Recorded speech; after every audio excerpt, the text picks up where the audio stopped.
All right, Sunday fun day, ladies and gentlemen. Different type of video this week. I hope you like it. Basically, it's just kind of like a workout vlog. I'm gonna take you through one of my workouts. This one was done on Thursday, and it was an upper body focus session.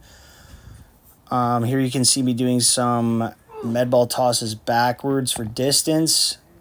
So I was supposed to do this exercise first, but I completely forgot. So after my workout was done, I rested for about 3 hours and had a 30-minute window to get this exercise in. So I decided to do it then. I'm standing on a curb here, kind of like acting as like a toe board that would be used in shot put. In track and field, it's pretty common for people to stand on the toe board and do their medicine ball or shot throws. It's also really handy when you're training for reps to use a wall if possible, or if you have a partner, but I don't have a partner here, so I'm using a wall just at a local high school here. There were no people at the time, just a couple of cars that were parking, but school was not in session. This was a 4 kilo medicine ball. It had been quite some time since I had been throwing the medicine balls. Probably last time was last summer, so like in August. I really only do medicine ball throws outdoors when weather permits. But yeah, just a great exercise to develop explosive power, especially in the posterior chain, back, glutes, hamstrings, quads, even shoulders. I found that this exercise really helped me to develop more power in the second and third pull in the snatch and the clean for me. So I used it sometimes during my training as a competitive weightlifter, but mostly for track and field. Yeah, so just 8 sets today, 8 sets of 3 reps. So the two methods that I do with this exercise are when I'm going for repetitions, I'll use a wall just so I don't have to walk to get the ball every time. But every now and then, if I'm testing, I just use an open field and I'll record the distance. I really, really think it's important to measure your training results. So we calculate and record the weights on our bars and our dumbbells and whatnot, but very seldom do we measure other variables. So here you can see I'm just checking out the distance just to see how far the wall is away from the curb.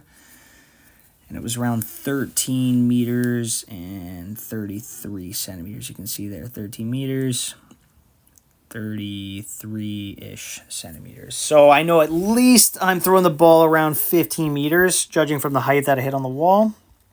So. Here I am maxing out. I tried to do a heavy double here on the incline close grip bench press. Not bad. First rep, a little loss of control. Check out the second rep. Here, good. Just stuck. Toast. You can see I go straight-legged here. That's just to avoid me pushing into the ground and lifting my hips off the bench and turning it into a bench press. I just don't like to cheat my exercises. I like to stay true. After that epic fail, I went back down to about 165, and I hit a set of 7 here, which is pretty crazy considering I could barely do 2 at 195. I am just not very good at this exercise. I have done it very few times in my life, and it's a huge weakness that I've identified in my training, and I want to try to improve it. So I'll be doing this exercise once a week for the next 3 weeks to try to see how much progress I can make. Super grindy 7th rep, but we got it. All right. Yeah. After that, you can see me doing some weighted chin-ups here. I actually started with a warm-up set of 10 reps, and I planned on doing a reverse pyramid down to a heavy triple. So here's 25 pounds for my second set. And I do 5 reps here. Full range of motion, always at the bottom.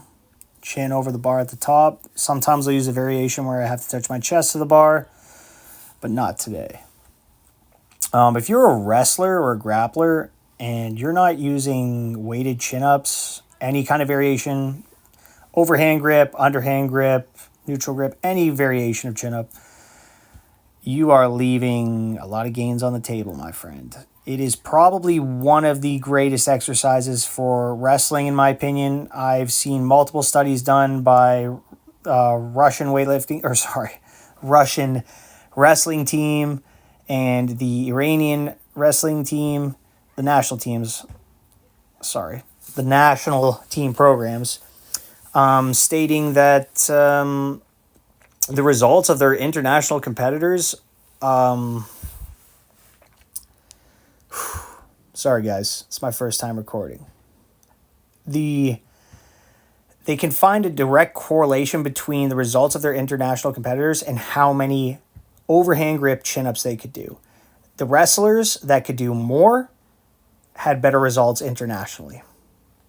Is that correlation? Is that causation? I don't know. I think you should get really good at overhand grip chin-ups.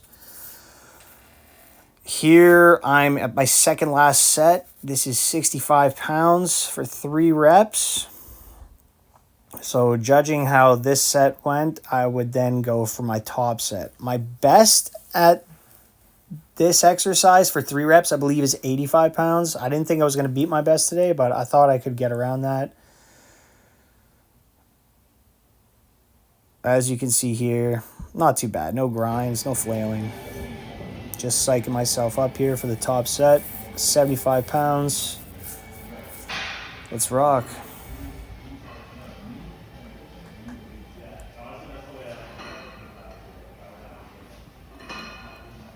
Last one, little hold at the top for good measure, and we're done. All right, this is an exercise I have really been liking lately. I've been doing it for the past 3 weeks, just for high reps. I'm using a wide grip that is the exact same as my snatch grip, so about 1 inch from the rings. On 1 inch, my index finger is 1 inch from the ring. I don't know, whatever, 1 inch from the ring. Yeah, I find this variation, I'm really able to target my upper back, and because it's chest supported, you could use a bench too. You don't need this fancy piece of equipment, but it does help. It makes the setup a lot easier, but it allows me to work a heavy rowing movement without fatiguing my lower back so that I can save it for more deadlifts, more squats, and other variations for my lower body day. I was able to make it up to a top set of 135 pounds for 12, and that was a PB for me. I've never done that many reps at this weight. With a narrower grip, for a chest supported row, I believe I've gone as heavy as 120 or 125 kilos for like 6 reps. I did a lot of rowing during my time as a competitive weightlifter just to build my back muscles. I think it's really important exercise for weightlifters.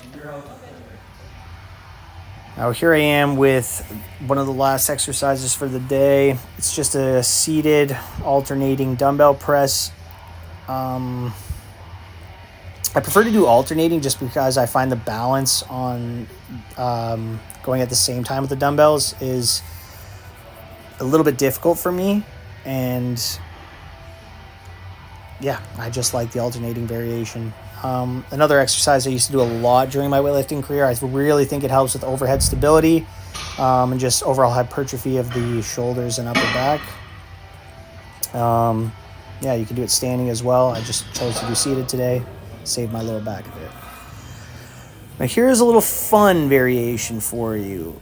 A fat grip on a chin-up handle here, and I just wanted to see how long I could hold. It's about 2.5 inches in diameter. And I got about 8 seconds on the left hand and just over 6 seconds on the right hand. You really have to do a good job stabilizing your shoulder and your torso, your legs, so that you're not going to rotate and spin. If you do spin, you could potentially damage a pec or a rotator cuff. So just be careful with this exercise if you've never done it before, if you're giving it a go. I would say don't try to do single arm hangs until you could hang from a bar for 2 minutes straight. And if you think that sounds easy, give it a go. It can be a lot more difficult than you expect. Then afterwards, I just decided to do on the regular chin-up here handle. It's about 1.5 inches in diameter, so I got about 30 seconds, I think, each side. My best on a single arm hang is 1 minute each side, but I definitely had to do some training to get to that point. I think this exercise is great just for shoulder stability and overall grip strength. It's a simple but super effective exercise. I definitely recommend people giving it a go. Another great exercise for grapplers. But yeah, super simple, no special equipment needed. Just hang from something, hold on, and record the time again. So yeah, guys, that's pretty much it for this workout vlog. I hope you enjoyed it. Let me know any areas I can improve on, the recordings, the way I filmed, the angles, exercises. Would you prefer me to record in some other way? I don't know. But this is it. This is my first video of this style, and I hope you enjoyed it. All right, guys. Peace out.